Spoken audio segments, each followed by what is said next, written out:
Olá, então aqui vamos mais uma vez dar a nossa apresentação. Aqui Vasco Vasconcelos, produção e direção de Aida Lano.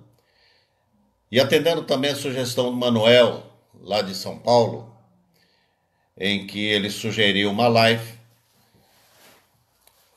analisando a questão da mediunidade e da paranormalidade. Foi uma ótima sugestão porque muitas pessoas gostaram. Então, iniciando, nós vamos dizer o seguinte: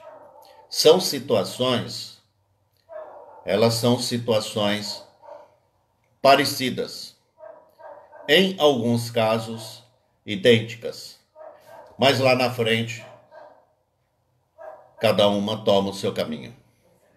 Né? Então, nós temos mediunidade e parapsicologia. Isso começou desde a antiguidade, em que Charles Richer colocou a paranormalidade e a mediunidade no início de todos os fenômenos. Depois, Charles Richer colocou o magnetismo, como a segunda manifestação da paranormalidade, e da mediunidade. Então, no magnetismo de Mesmer, Franz Anton Mesmer, ele disciplinou as situações. De lá para cá, ele colocou como terceira manifestação de pesquisa e de estudos o período científico, período dos aportes, o período das materializações, isso sem contar também das mesas girantes, que teve início em Paris, 1850. No período científico, nós tivemos as materializações analisada por William Crookes, físico inglês, descobridor do talho, 82ª tabela atômica. William Crookes com Katkin. Tivemos também Alexander Aksakov com Elizabeth de Esperance.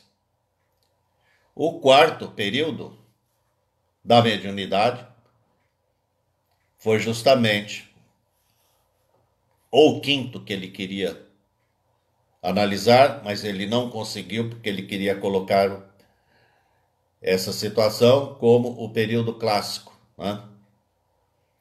em Charles Richer, e do outro lado da cortina de ferro, na Rússia, Vassiliev, Leonid Vassiliev. Então nós tivemos toda essa situação, desde os primórdios até os dias de hoje. A mediunidade, ela não precisa ser exercida em centro espírita. Logicamente que a pessoa frequentando um centro espírita que combina com a sua manifestação mediúnica vai ajudar. Então, ela independe da prática em um centro espírita. Mais tarde a gente vai dizer também o porquê disso daí. Porque a pessoa pode sair e atender alguém, que esteja necessitando de uma visita, de alguém que não pode ir ao centro espírita, e lá ele pode ajudar e praticar a sua mediunidade. Então, a mediunidade, basicamente, ela se manifesta por incorporação. Essa incorporação ela pode ser dos chamados espíritos ou também de pessoas aqui que, usando a sua força anímica, pode incorporar no médium, né, espírita. Na incorporação, uma coisa precisa ser bem clara. Dificilmente a pessoa fica totalmente inconsciente. Principalmente na psicografia. Na psicografia, 40% é da pessoa e 60% é da entidade. Na psicografia existe essa situação, né? Não tem como uma entidade entrando no corpo de uma pessoa psicografar um livro. O processo é doloroso para ela, né? Ela vai precisar de muita energia para movimentar o braço do médium. Então, na psicografia existe isso daí, né? Vamos agora para a vidência. A vidência tem duas situações que precisa ser muito bem esclarecida. Quando a pessoa atinge, já desde criança, 1 grau de evidência, evidentemente que ela vai saber utilizar aquilo quando chegar na idade adulta. Mas a vidência em si, é preciso prestar muita atenção. Por quê? Porque existem indicações aqui no Ocidente de como desenvolver a vidência. Mas não é assim. Essas orientações, elas vêm do Oriente aqui para o Ocidente, para o Brasil. Então, o nosso ritmo aqui, o nosso biorritmo aqui é diferente. É diferente de quem pratica, de quem desenvolve a vidência no Oriente. Então, para a gente pegar uma pessoa e assistir algo que ela fala, olha, vocês podem ouvir um mantra que vocês vão desenvolver a vidência, não é assim. Justamente porque o que precisa são sintonias. O nosso ritmo do cérebro, ele tem que estar em sintonia com um mantra, para ele começar a assimilar toda a situação. Então é questão de frequência, e nem sempre o cérebro humano concorda com aquela frequência. Existem músicas que caem bem para a gente, existem outras que a gente nem pode ouvir. O que é isso? É frequência. Tesla dizia, tudo é frequência. Então, nessa situação, principalmente do teórico, porque o vidente, o médium prático, ele jamais vai indicar isso, porque ele sabe os problemas que vai acarretar. Então, um teórico diz, olha, você faz tal mantra que você vai ativar o chakra frontal. Existe compromisso em levar uma situação em que não vai dar problema depois? Vai. O nosso biorritmo é outra coisa, é outra civilização. São situações diferenciadas. Nós aqui casamos, temos filho, né? Trabalhamos, um ritmo, né, alucinante. É diferente de alguém que ensina isso na Índia, né, no Himalaia. É diferente. Então, O que é que nós temos aí? Alguns teóricos ou teóricas ensinam isso como uma facilidade impressionante. Quando a energia, a chamada energia Kundalini, tem que se manifestar e com isso subir e fazer todos os centros de energia ou chakras entrar em atividade, é uma outra situação. O processo é espontâneo.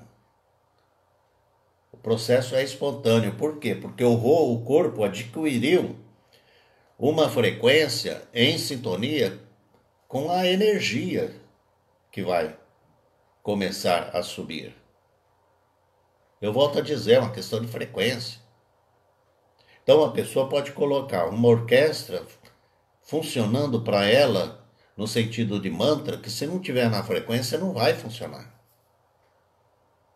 Então, eu gosto de separar muito, e preciso separar muito, essa questão do prático na parapsicologia, na projeciologia, experimentos fora do corpo, do que for. O prático é uma coisa, o teórico ou a teórica é outra. Então, para eles chegam e falam, ó, faz assim, assim, assim. Vira as costas e se retira do recinto. Deixa você com tremendo abacaxi na mão. Hã? Mais tarde nós vamos entrar numa situação que acontece. Então, o objetivo dessa live, o nosso objetivo no canal do YouTube é chamar a atenção do parapsicólogo clínico, não no sentido negativo, pejorativo, mas na chamar a atenção de ver a quantidade de doentes que estão em hospitais, que precisam de tratamento.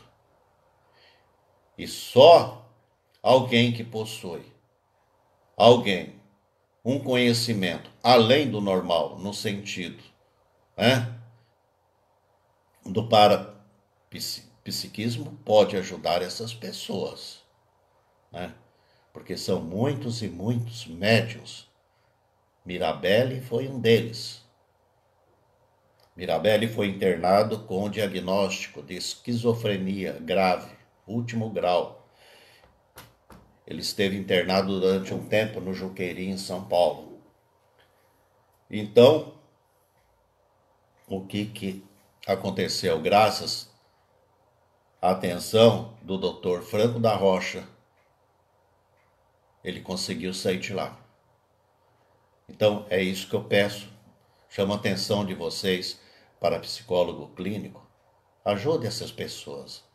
Porque vocês estudaram uma disciplina, hoje que está se firmando aqui no Brasil, para psicologia clínica. Isso é muito importante. Isso é muito importante porque ela vai colaborar com a psicologia. Então, são duas situações.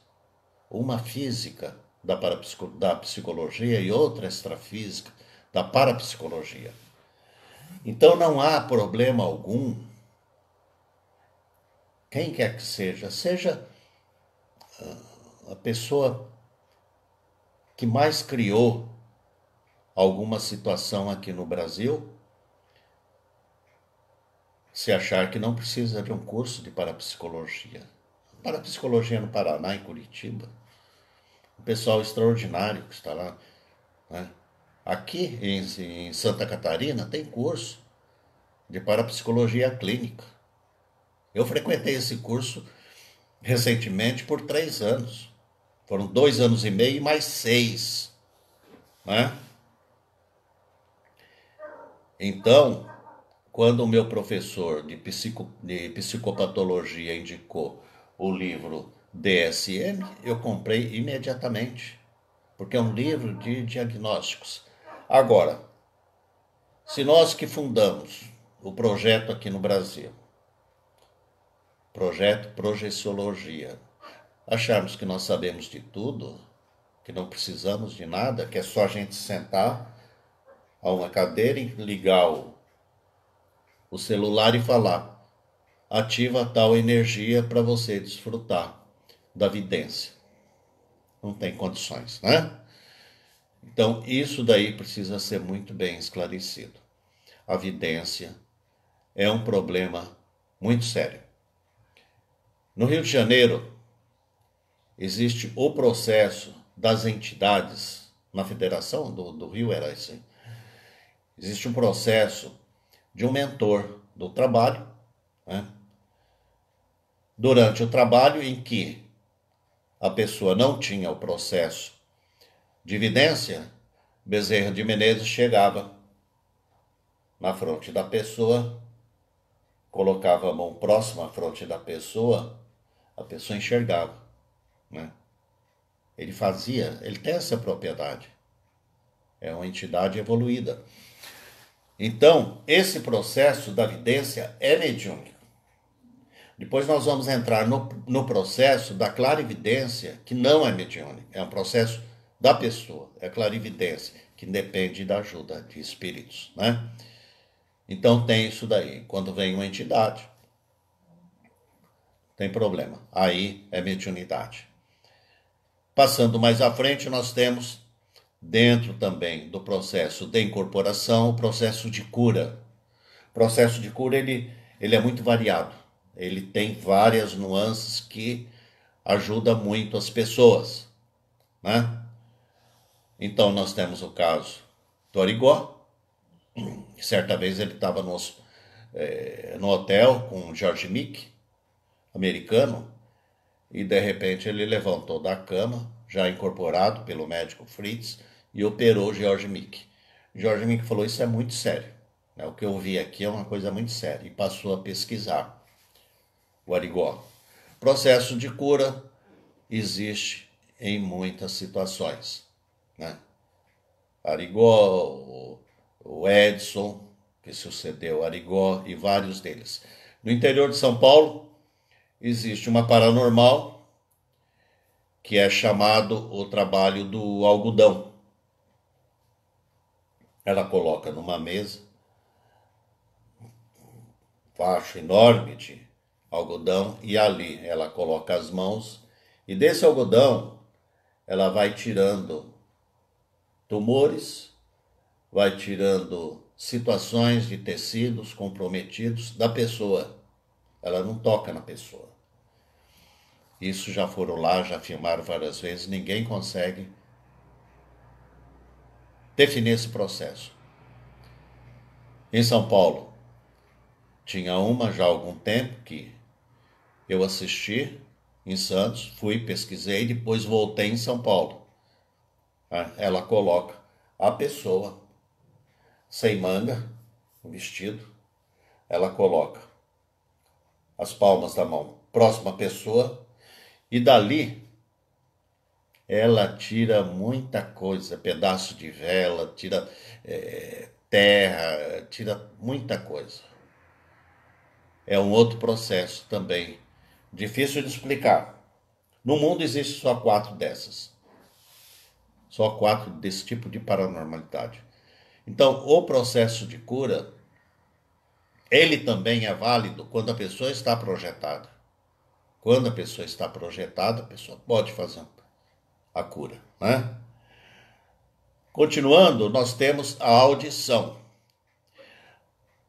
O processo de audição, ele normalmente está ligado à psicografia, né? A entidade fala próxima a ele e ele vai ouvindo e vai escrevendo um livro ditado pela própria entidade ou então fazendo receitas, né? Nesses receituários, um médico do lado vai autorizando. Todos esses processos que eu assisti, vi, pesquisei são autênticos, né? Não há nada a acrescentar. Então nós temos aí vem um processo que se assemelha muito na paranormalidade. O efeito físico. O efeito físico é um processo, pode ser um processo de materialização, né? O processo de materialização é um processo de efeito físico, né? E consome muita energia do paranormal ou da paranormal. Então, esse processo do efeito físico tem também a participação de entidades, né? No processo de psicografia, existe uma questão de sintonias, em que uma entidade abaixa o padrão dela e o médium levanta o padrão dele, né? Mozart me preparou por 1 década e meia para eu conseguir chegar ao padrão de vibração dele, e ele baixando bem o padrão. No processo dele de psicografia, ele ficava a 1,5 metro distante de mim e jogava o conteúdo, o assunto em bloco. É um processo que ele queria usar, porque o corpo humano ele oferece um verdadeiro martírio para as entidades, né?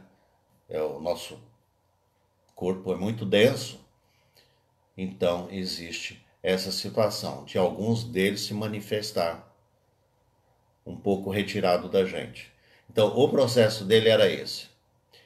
E todo dia, da 1h30 às 5 horas, a gente trabalhava. No outro dia ele chegava e falava: agora você vai ler o livro, ver se está tudo certo. A cada 20 dias ele fazia isso. Quando era 5 horas ele voltava, lia tudo, um negócio impressionante. Ele parava na frente, vinha tudo. Ele olhava e ia embora. À noite, o auxiliar dele me visitava em sonho, projetado, e dizia: amanhã Mozart vai falar sobre esse assunto. Então, durante o dia todo eu me preparava, né? Ele chegava e explicava, ficava mais fácil de entender o que ele estava dizendo. Esse é um processo de ideia em bloco. Camille Claudel já foi um processo mais difícil, que ela apresentava modelos de estátua. Van Gogh também, modelos, né? Já a Patrícia Galvão, que foi escritora, foi fácil, muito fácil, né? Ela chegava próximo a mim, colocava a mão aqui e ficava transmitindo a ideia. Um dia eu coloquei uma palavra e ela falou: troca por tal palavra.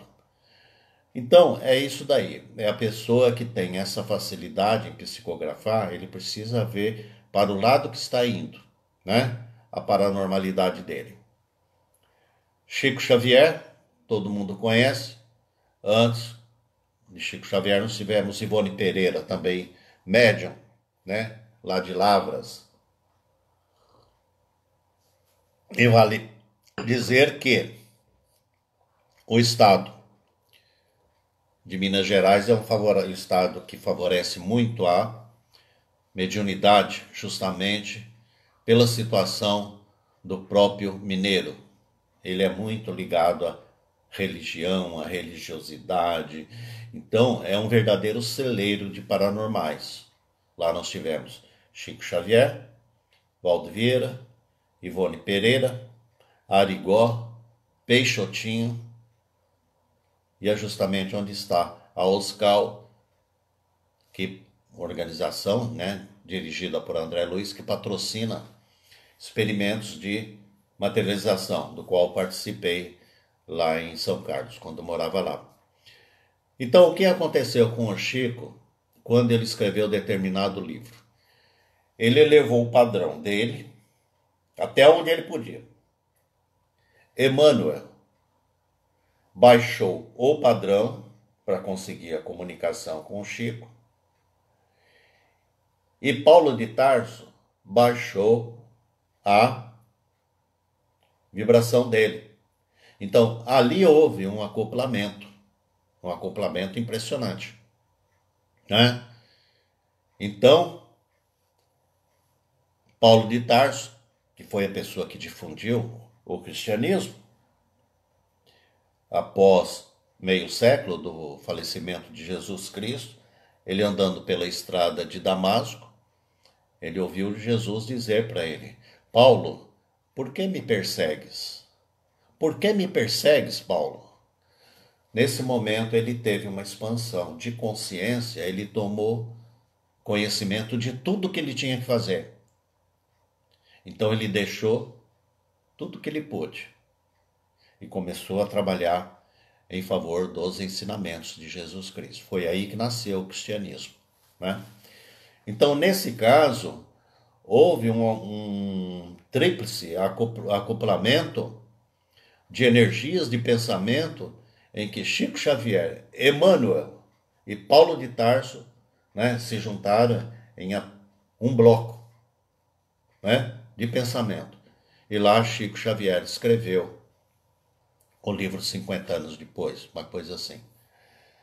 Então, na psicografia nós temos tudo isso daí, né? Passando agora, já citei que Minas Gerais é o celeiro de médiuns, né? Mas vale dizer também que em Botucatu nasceu Mirabelle, considerado, né, o melhor paranormal de todos os tempos. Em São Paulo nós tivemos o Luiz Gasparetto. Então cada região ela tem a sua dinâmica, ela tem a sua situação, né? Evidentemente que existe algo no sentido de São Paulo e Rio de Janeiro devido ao acompanhamento da imprensa, devido isso, devido aquilo.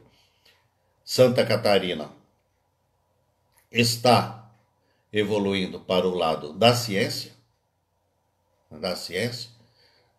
tanto que é um estado novo, virgem, né, que está atraindo espíritos de primeira linha. Eu, quando fui internado em São Paulo, mas na época eu morava em Santos, lá na São Vicente, na Ilha Porchá. Eu estava já falecendo na cama, eu tive uma EQM. Então, um grupo de entidades que trabalham na ciência fizeram essa proposta. Que eles estão aqui justamente para desenvolver um trabalho de natureza científica.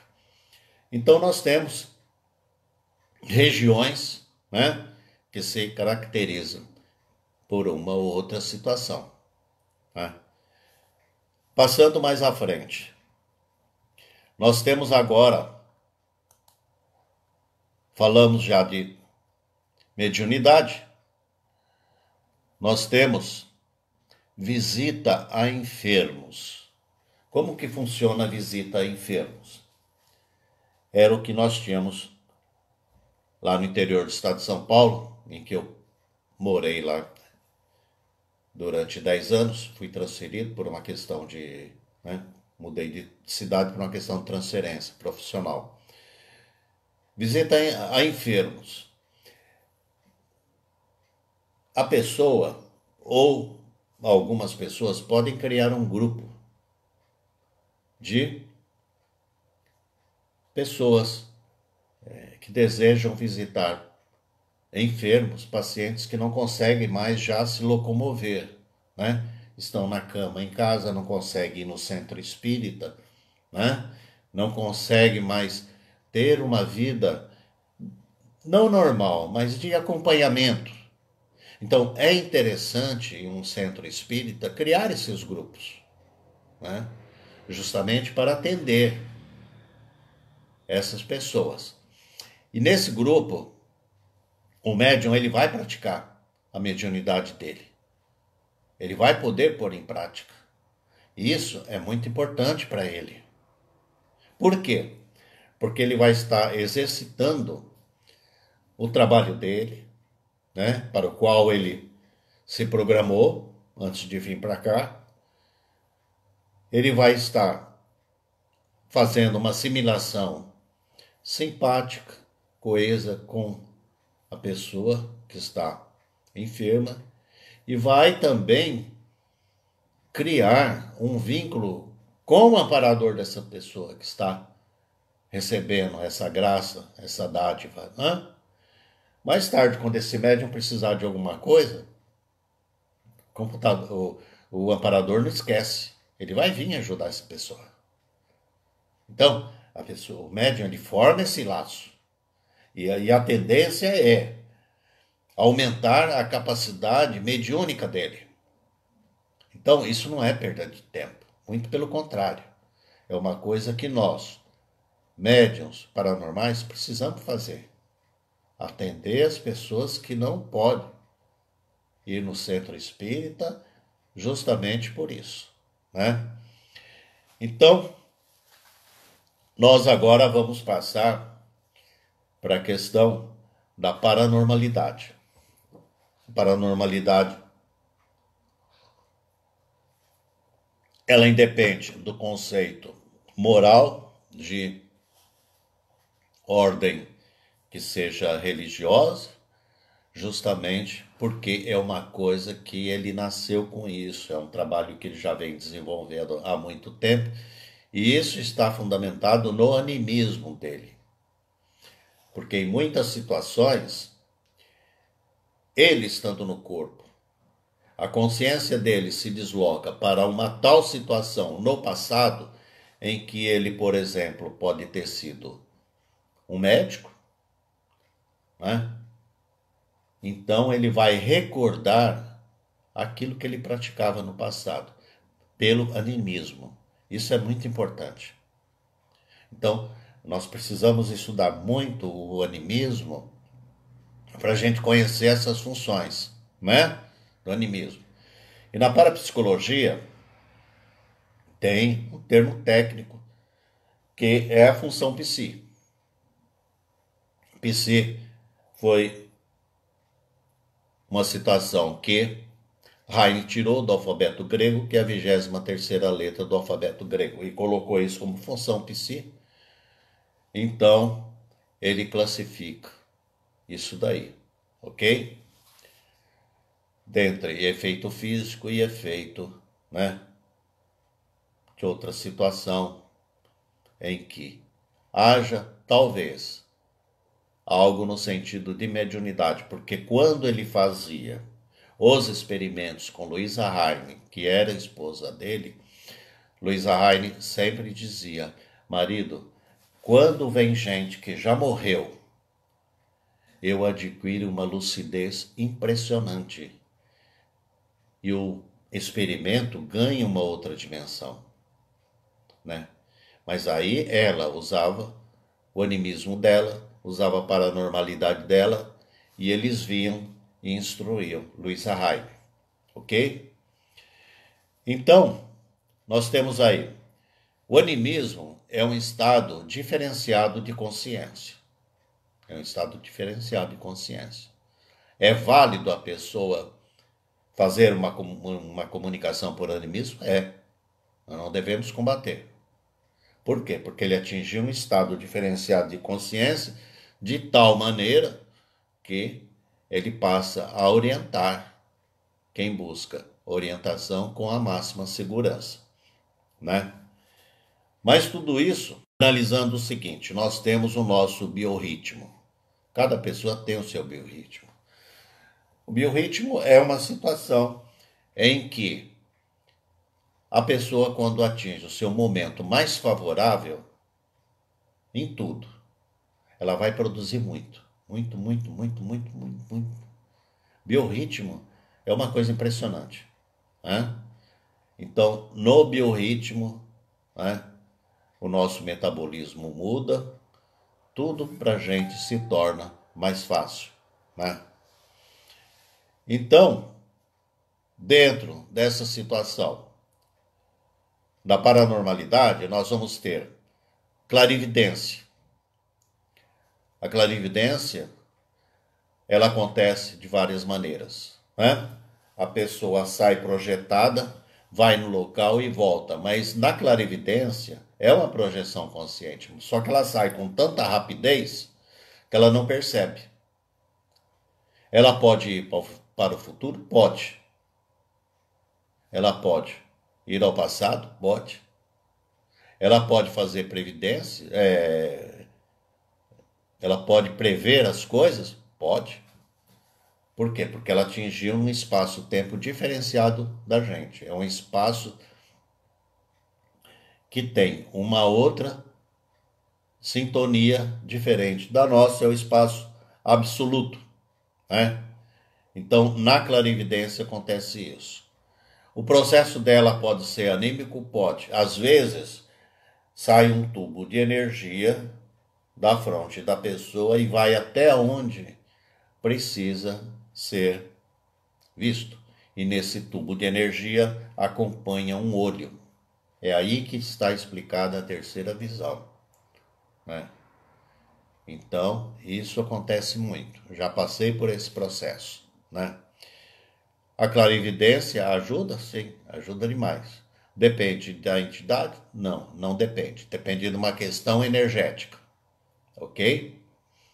Agora, se você tem condições de desenvolver isso, desde que você saiba que você vai se dar bem com isso, tudo bem, desenvolva. Mas você tem que estar preparado também para aquilo que você vai ver, né?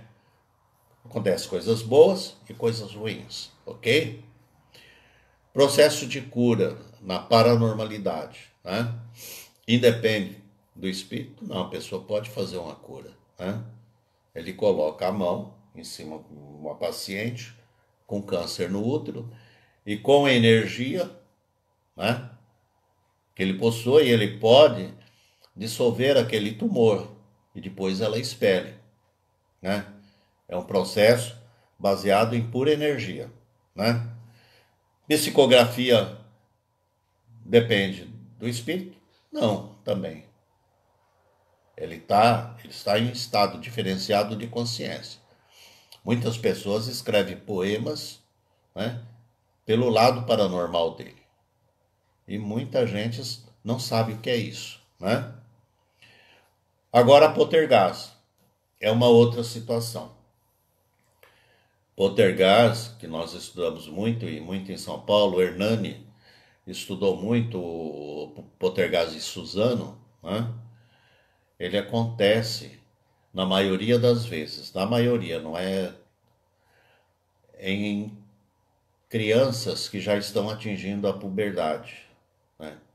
É um negócio impressionante. É uma energia que é liberada, que atinge roupas que estão no varal, roupas úmidas, né? Então, a chama começa na cozinha, né? Passa pela sala ou segue o caminho inverso. Pega a sala, a chama, passa pela cozinha, não deixa rastro nenhum e vai atingir as roupas no varal, roupas que estão úmidas, né? Existem suposições. O Hernani, ele nunca afirmou nada. Nessa situação, não. É justamente uma postura, né, prudente. Essa é a verdadeira postura do cientista.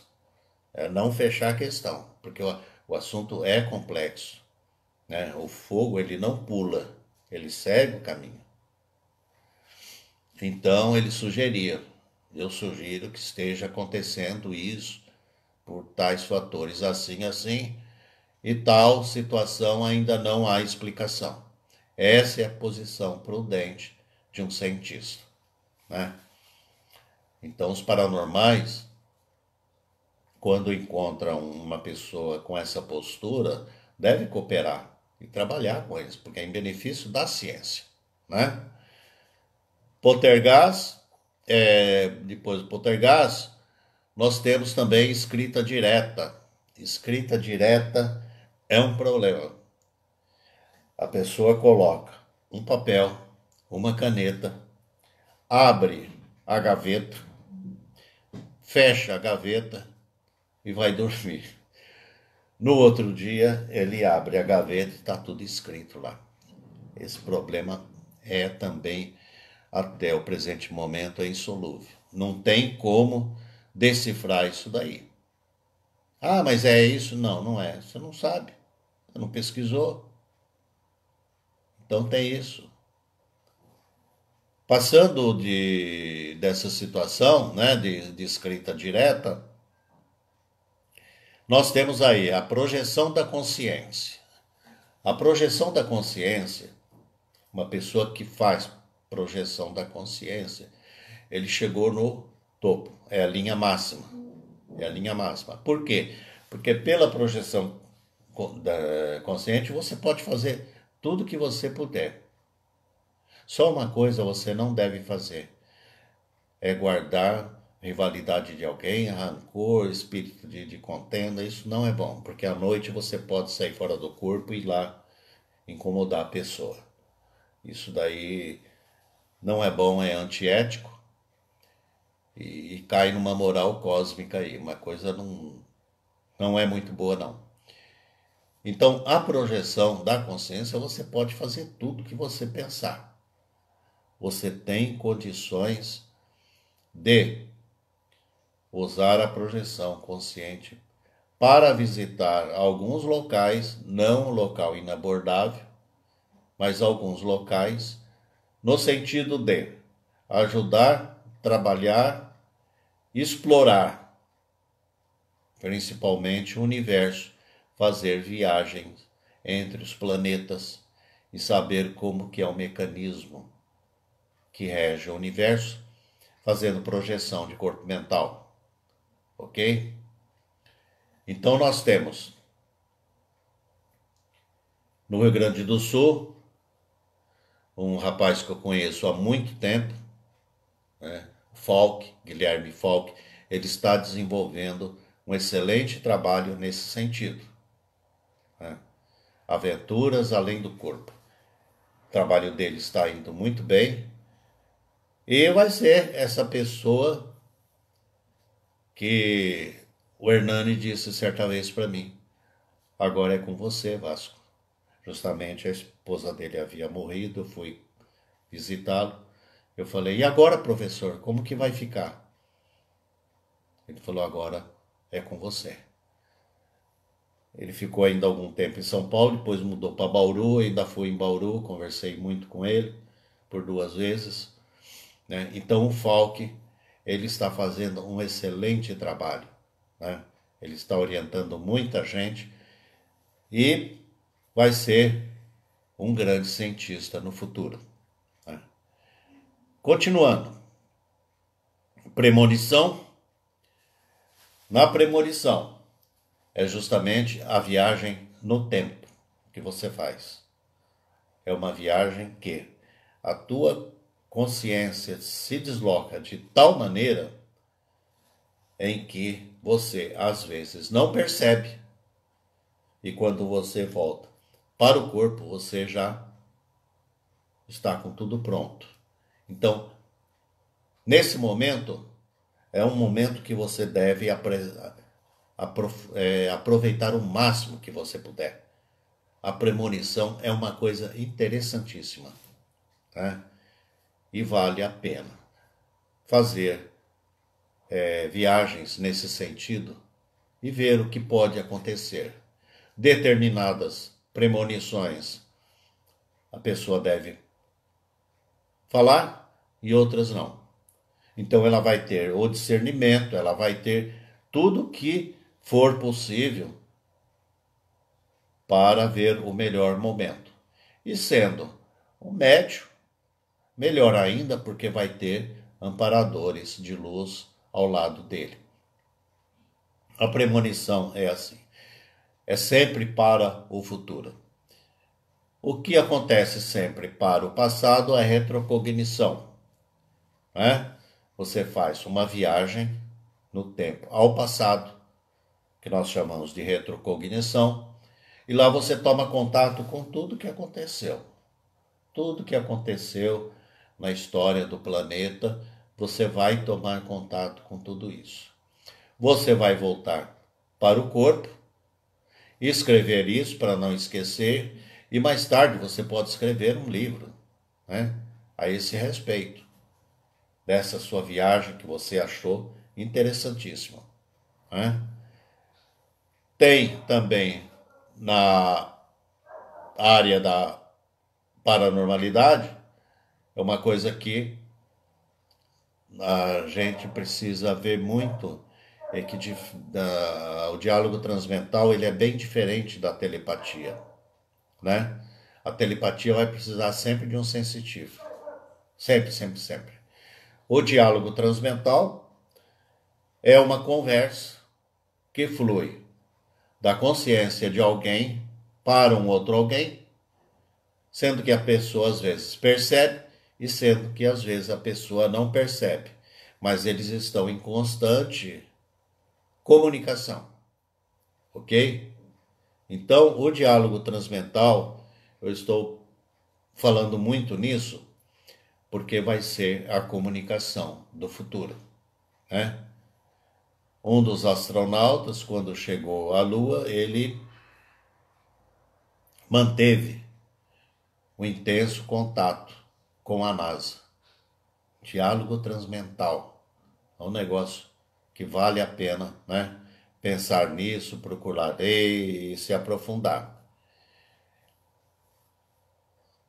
Na paranormalidade, o que é que nós temos? O fator da sensibilidade, em que você expande suas energias, né? Você se torna uma pessoa mais receptiva, né? Com ideias novas, ideias que antes praticamente não fluíam, justamente pelo fator das sensibilidades, ok? Vale a pena tentar? Sim. Vale a pena praticar em casa? Sim. Né? Você pode ler um livro que você gosta. Entrando na faixa do livro, você expande, né, teu sentimento. Você vai notar que você mudou, né? Então, a sensibilidade ela vai favorecer você nesse sentido de ter percepções que antes praticamente não tinha, né? Músicas românticas, tudo isso serve, né? Mas não mexa com energia, não. Procura expandir, deixar levar. Essa é a situação. Então nós tivemos aqui na primeira parte uma diferença de mediunidade com paranormalidade do que nós temos até hoje. Eu tenho um dicionário aqui completo dos efeitos de paranormalidade, mas não vou nem poder ler isso porque vai levar muito tempo. Qualquer situação, a pessoa entra em contato com a gente, né? E agora, respondendo as perguntas, um colega, um colega disse o seguinte, ele fez algumas abordagens e no final ele colocou uma pergunta, se para a pessoa sentir o prazer da dor do outro, seria bom fazer essa pessoa experimentar o próprio, né, o próprio veneno. Isso não é legal. Não é legal porque a pessoa vai entrar em um processo de obsessão na pessoa. Ela vai estar, mesmo que não queira. Fala, não, mas a minha ideia não. Para por aí, né? A própria natureza, a própria vida espiritual do planeta, o próprio cosmos, o próprio tudo. Isaac Newton foi o primeiro a dizer, existe uma lei. É uma lei de reação. Né? Tudo que é emitido no universo existe uma reação. Então é deixar que a própria natureza acerte essa situação, né? O juiz de direito ele tem essa propriedade mas isso é justamente baseado em um código, né? Agora a gente castigaram a pessoa, fazer ela experimentar, sai dessa. Não é legal, não. Mas é uma pergunta que ele fez e eu tenho que respeitar, né? Agora aqui tem também um colega de trabalho que fez uma pergunta no sentido público, então não custa nada, né, dizer o nome dele. O Fábio quer saber a respeito do vírus, né, Covid-19, se estava programado no extrafísico. Não, isso não estava programado no extrafísico. Isso, o que acontece? O planeta está passando por uma série de transformações e uma delas é o aquecimento global, né? Esse aquecimento está queimando a floresta amazônica. E isso meu filho Sérgio Luiz já dizia há muito tempo. Pai, olha o que vai acontecer no futuro. A gente não sabe o que existe lá na selva amazônica. Por que que começou a AIDS no mundo? Por que que o vírus da AIDS foi disseminado no mundo? Porque os marinheiros americanos iam até o Haiti em visita, horas de folga, ou então a trabalho, e lá comiam, se alimentavam de cérebro de macaco. Acontece que o vírus da AIDS estava alojado no cérebro do macaco. Eles voltavam para os Estados Unidos e lá mantinham contato com homossexuais. Então foi assim que disseminou a AIDS no mundo, ok? Que no início, era tratada como peste gay. Hoje, o que é que nós temos nisso daí tudo? Uma vítima. A mulher é a grande vítima da AIDS, né? Isso não tem dúvida, né? Eles liberaram um vírus que estava contido no cérebro de um animal. Uma outra situação que vai acontecer no futuro é o derretimento das geleiras. Lá, provavelmente, deve ter também algum vírus em potencial. Justamente porque no início do planeta e na era glacial houve um bombardeio muito grande de meteoros no nosso planeta. E eles são viajantes do espaço. Eles podem passar por lugares onde existe toda essa situação. Nós sabemos que não estamos sozinhos no universo. Agora precisa ver o que está vindo de lá para cá. Então, é possível afirmar com segurança que esse vírus não estava programado no astral. Isso é uma coisa muito séria, né? Então, o dia que o homem parar e pensar no que ele está fazendo, alguma coisa vai melhorar no planeta. Agora, a gente tem que estar atento para isso. O que está acontecendo na Amazônia vai liberar alguma coisa. E o que está acontecendo nas geleiras também vai liberar alguma coisa, né? A doutora Maria Ângela quer saber corpo, mente e espírito.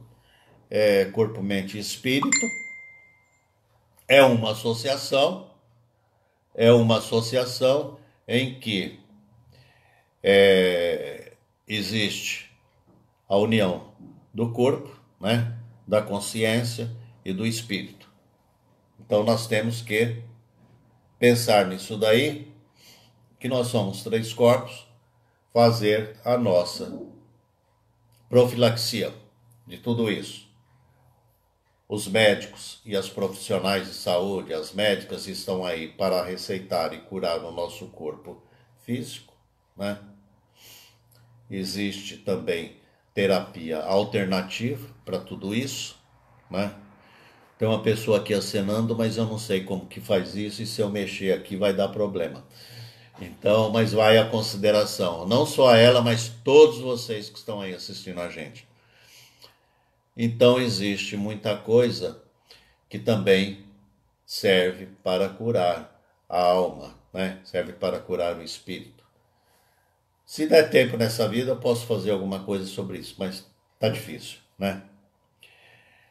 Teve também um colega que leu um experimento meu em que eu falava de um remédio que eu fui até a Índia e ele está dizendo que esse remédio é para Alzheimer, né? Então é Bocota, uma coisa mais ou menos assim.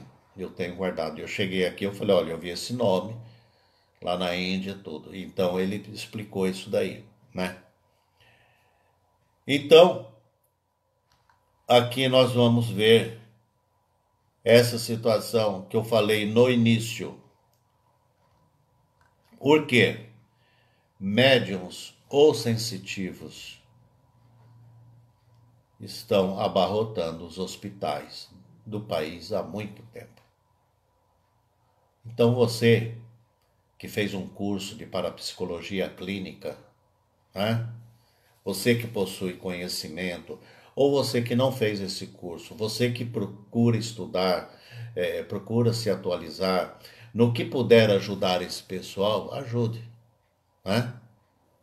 Porque para ajudar alguém, né, nesse sentido, basta ter boa vontade e discernimento. Porque se não tiver discernimento, também vai complicar a situação, né? Então, isso é importante. A psicologia está aí ajudando, está preocupada com essa situação. Nós temos aqui uma situação de confinamento, uma pandemia, né? Que está tomando conta do mundo, deixou muita gente com problemas de ordem psíquica, né? Infelizmente, eu li uma notícia essa semana que me aborreceu muito, que é o resultado de tudo isso que está acontecendo, que não é brincadeira, que eu vou falar com vocês no sentido de ver como que está deixando as pessoas fora do seu prumo, né? Então, o que está acontecendo? Eu já respondo, Isolda, eu estou vendo aqui, tá? Então, o que está acontecendo com as pessoas? Você, psicólogo, você, parapsicólogo clínico, vai ter muito trabalho. Essa semana eu li uma notícia no Jornal de Santos, que eu leio todo dia, um comerciante na Austrália, ele incendiou o próprio supermercado dele. E perguntaram para ele, mas por que você pôs fogo no teu supermercado? Ele falou, é para matar o vírus. Então você vê a que ponto que as pessoas estão chegando, ok? Isso é terrível. Então prestem atenção muito no trabalho de vocês. É um trabalho remunerado? É, mas também é uma missão, né? E também aqui vou ler a pergunta da Isolda, né? Isolda Bravin. Tive projeção uns dias atrás, viajando com um amigo em diferente época. Foi bem legal. Oh, pois consegui comparar as experiências com fotos antigas e achei no Google. Parabéns, Isolda. Isso é uma experiência, um experimento com comprovação, né? Isso é muito bom. Anote, mais tarde você vai poder expor isso em algum lugar. E sempre procurar pesquisar nesse sentido, né? Isso ajuda muito, né? Isso ajuda muito, é válido para o experimento e vai servir para também ajudar algumas pessoas. Então nós aqui hoje terminamos essa live e desejando aqui às pessoas que estudem, estudem e estudem, porque isso é muito importante. É o estudo que esclarece aquilo que não sabemos, ok? E que nos alivia também a alma. Uma boa sorte para vocês e até daqui 15 dias, tá? Acompanhem também as nossas comunicações pelo canal do YouTube Instituto de Parapsicologia Vasco Vasconcelos, né? Também colocamos alguma coisa no Facebook e vamos procurar atender a todos na medida que a gente pode, mas o nosso coração está com vocês aí. Abraços de Vasco Vasconcelos e a Aida Lano, que produz e dirige o programa. Minha filha, a Aida Lano, minha filha espiritual. Boa noite, boa sorte. E estudem. Até mais.